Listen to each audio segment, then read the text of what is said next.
Hello friends, हंसी बिना बिताया हुआ दिन बर्बाद किया हुआ दिन है। ये कहना था बिना बोले पूरी दुनिया को हंसाने वाले चार्ली चैपलिन का। आइए सुनते हैं कैसे और क्यों उन्होंने कॉमेडियन आर्टिस्ट बनने का सोचा।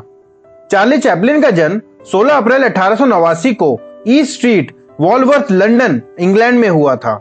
उनके पिता का नाम चार्ल्स स्पेंसर चैंपियन और उनकी माता का नाम हैना चैंपियन था। वे दोनों सीनियर म्यूजिक हॉल में गाते थे और अभिनय करते थे। शुरुआत के 3 वर्षों को छोड़कर चार्ली का बचपन बहुत ही मुश्किलों में गुजरा था। एक बार जब माँ गाना गा रही थी तभी उनकी आवाज बंद हो गई। वो स्टेज पर गाना ना गा सकी। वहां बैठे दर्शक जोर जोर से चिल्लाने लगे। ऐसे में मैनेजर ने लगभग 5 साल के चार्ली को स्टेज पर खड़ा कर दिया। इस प्रकार पहली बार चार्ली दर्शकों से मुखातिब हुए। अगर आपको ये वीडियो पसंद आए तो हमारे चैनल को सब्सक्राइब करना मत भूलना।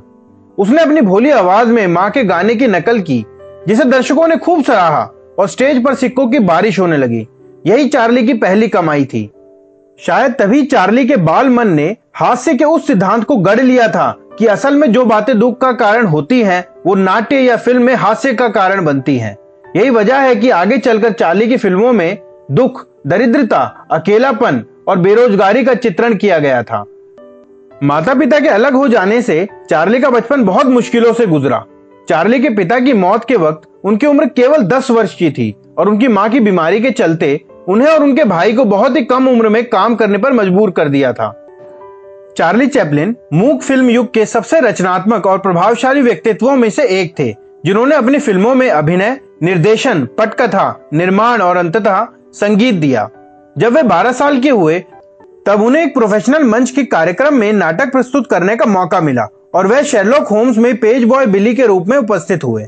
इसके पश्चात सन 1908 में चार्ली ने वॉडविल कंपनी में हास्य कलाकार के रूप में करियर की शुरुआत की, जिससे आखिरकार उन्हें सन 1910 में यूनाइटेड स्टेट्स के फ्रेड कार्नो रेपर्टोयर कंपनी के साथ प्रधान अभिनेता बना दिया गया। सन 1914 में चार्ली चैपलिन ने अपने फिल्म करियर की शुरुआत की।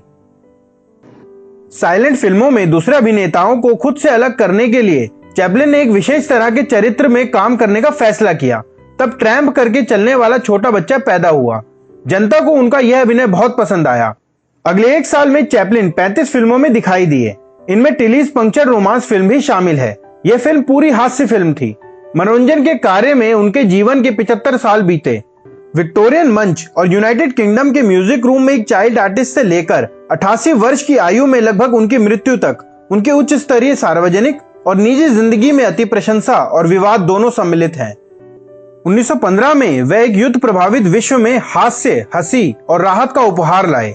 जब दुनिया प्रथम विश्व युद्ध के बाद बिखर रही थी तो वो लोगों को अपनी कला के माध्यम से जोड़ रहे थे। अगले 25 वर्षों में महामंदी और हिटलर के उत्कर्ष के दौरान वे अपना काम करते रहे।